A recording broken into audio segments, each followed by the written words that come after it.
Okay, what's up mga kaming? Welcome back sa ating channel. Yan. Ang video natin ngayon, tutulong sa inyo kung paano mag-reset ng Converge router. Yan. Kung paano siya ibalik sa dati o sa default na kanyang setting. Yan. Panoorin mo itong video na to. Kung bago ka pa lang sa channel ko, ako nga pala si Jiminte. Yan. Nag-upload ako ng gantong video na pupulutan mo ng aral. Yan.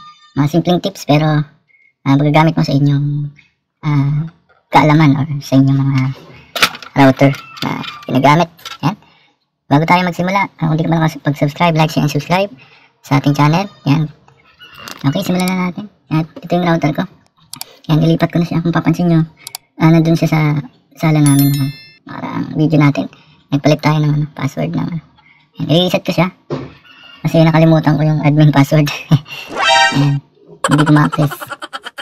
Para ma-access uli natin, i-reset natin. Tapos isi-set up ko na lang din yung wifi. Papakita ko sa inyo kung paano mag-reset at mag-set up uli ng wifi. Doon kasi sa video natin na nakaraan ay pa-cellphone lang ginamit. Cellphone lang ginamit ko. Ngayon, gagamit tayo ng desktop computer para medyo malaki yung ating screen para makita nyo. Okay. Wait lang set up ko lang yung camera. Okay mga kaming, ito na. Kailangan nyo lang ng ng pansundot or stick. Yan, ganito. Kasi susundutin natin yung kanyang reset button. Yan, medyo malalim kasi. Yan. Kung ganito yung yung modem nyo or router nyo. Yan, wait lang. Ito. Hindi kasi makikita. Yan. Dito.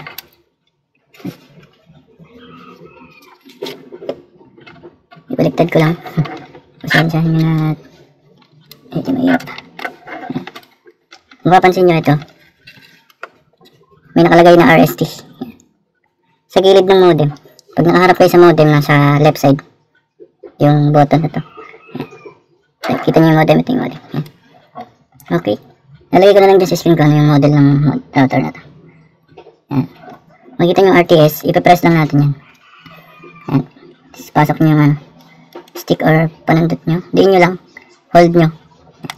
Hold natin. Tumutunog naman yun ng up to 10 seconds.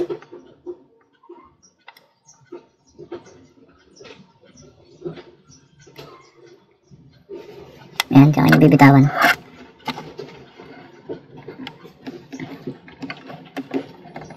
Yan. Papansin nyo mamamatay. Yan. Namatay. Yan. Namatay yung mga connection. Power lang yung nandito. Ito. Yun lang yung nakailaw. Means nagre-reset na siya. Or na-reset na siya. Yan.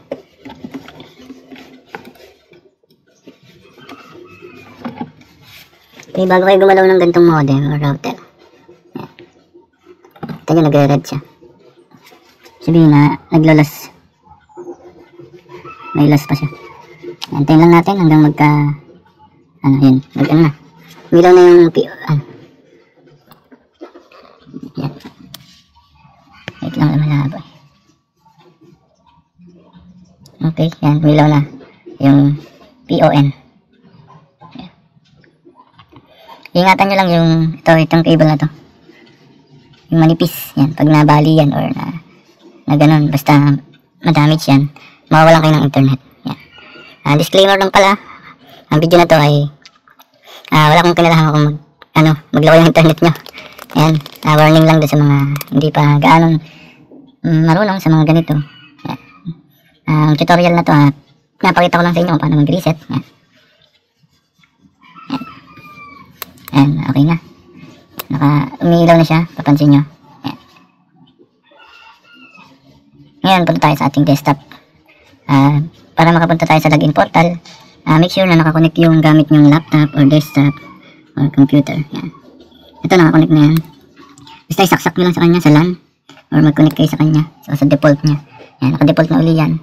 Ngayon, set up na natin siya para makapunta tayo dun sa kanya dashboard. Yan. Ulitin ko, para makapunta kayo sa dashboard, kailangan nakakonect kayo kay Converge router. Dapat may contact kayo. Yan. Ganun lang kasimple yun. Kasi kung hindi ka nakakonect sa kanya, tapos itatype mo yung IP address, hindi siya lalabas kahit anong gawin mo. Yan. Ito nga pala yung setup ko. Yan, parang router ni Converge. Yan, punta dito sa third party router natin. Okay. Ano ko sinasabi. Punta na tayo. Okay, dito na tayo sa ating desktop mga kamay. Open nyo lang yung inyong browser. Yan. Tapos para malaman nyo kung nakakonect kayo dito sa router ni Converge, type nyo lang speedtest.net. Yan.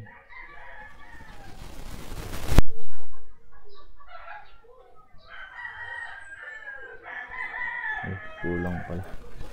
So, speedtest.net. Makikita nyo naman dyan yan. Para ma-check nyo lang na nakakonect na kayo dun sa yung plan na sa Converge sa Converge router. Then type ko lang dito nandun sa ilalim ng mountain sa likod yung default. Na-reset na natin siya, kaya kailangan natin yung default. Type nyo lang 192.168.1.1. then enter mo lang, lalabas na sa mga yung default nga nito ay user.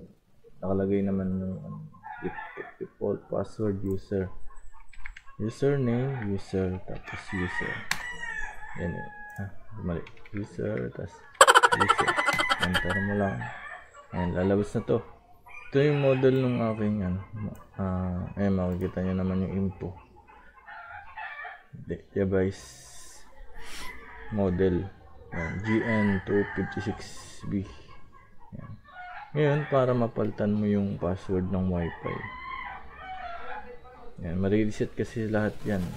Nakalimutan mo yung password ng wifi mo, kalimutan mo yung password ng admin, yan, i-reset mo lang siya para back to default. Then isa-set up mo uli siya. Yan, ganun lang mga kameng. Punta lang kayo dito sa WLAN. Ang ibig sabihin niyan, wireless local area network. Yan.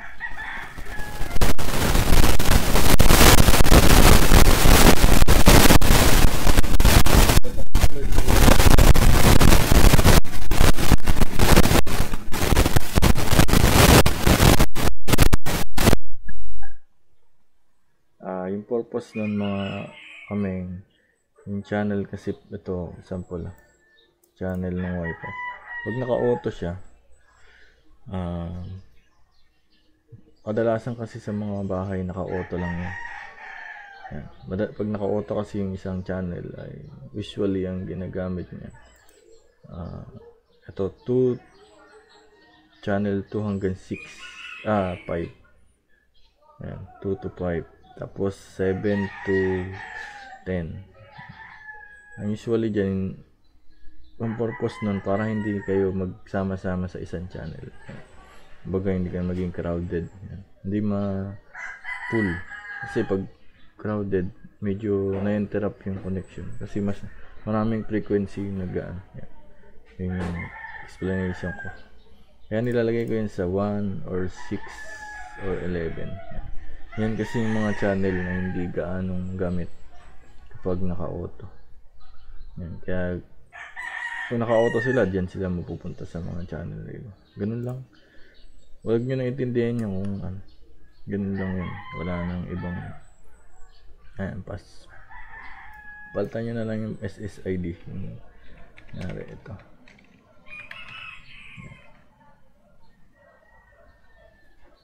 As yung password. Yun yung default password niya. Palitan ko na lang.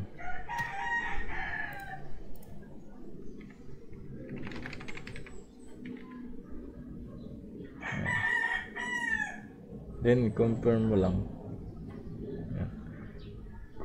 2.4 GHz to. Meron pa tayo kasing 5 GHz. Confirm mo lang yan. Yan, napalitan na. Ganun lang. Magpalit. Mag-reset. Gusto mo palitan yung default password ng 5G. Click mo lang itong 5. Ganun lang.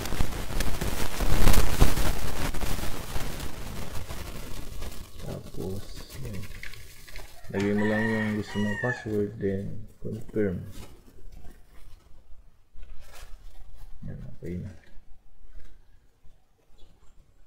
Then kapag gusto mo naman palitan yung password ng admin, yung kanina, user. Ito ka lang, hanapin lang natin. Ano ko dito? Ito, system. Ito lang kay system. Yan. Username. Yan. Yung default password, lagyan nyo old user. Yan. Tapos kung ano yung gusto nyo na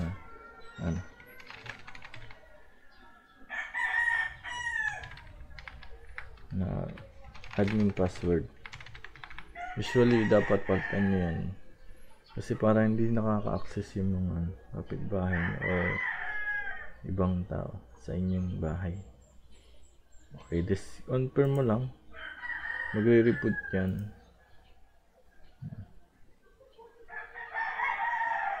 Ano sabi?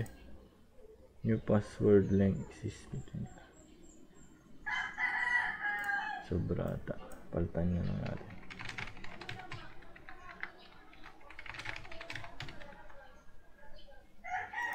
Ayan, confirm. Ayan.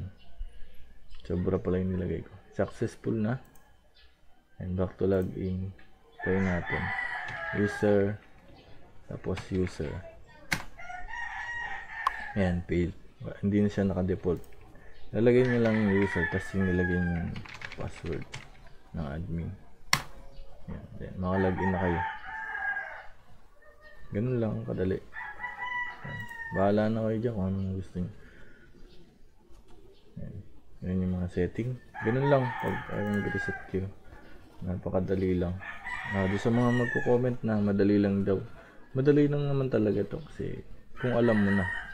Ang video na to para pa dun sa mga hindi pa gaanong techie or alam nila. Hindi naman kasi alam natin lahat. Ayan. Shoutout sa inyo mga kami. Hanggang dito na siguro yung ating video. Kung nagustuhan mo, like, share, and subscribe. And pakihit mo yung notification bell para pag nag-upload ako, ma-notify ka sa mga bagong videos natin. Thank you for watching and God bless you. Hanggang sa susunod na video natin. Bye-bye.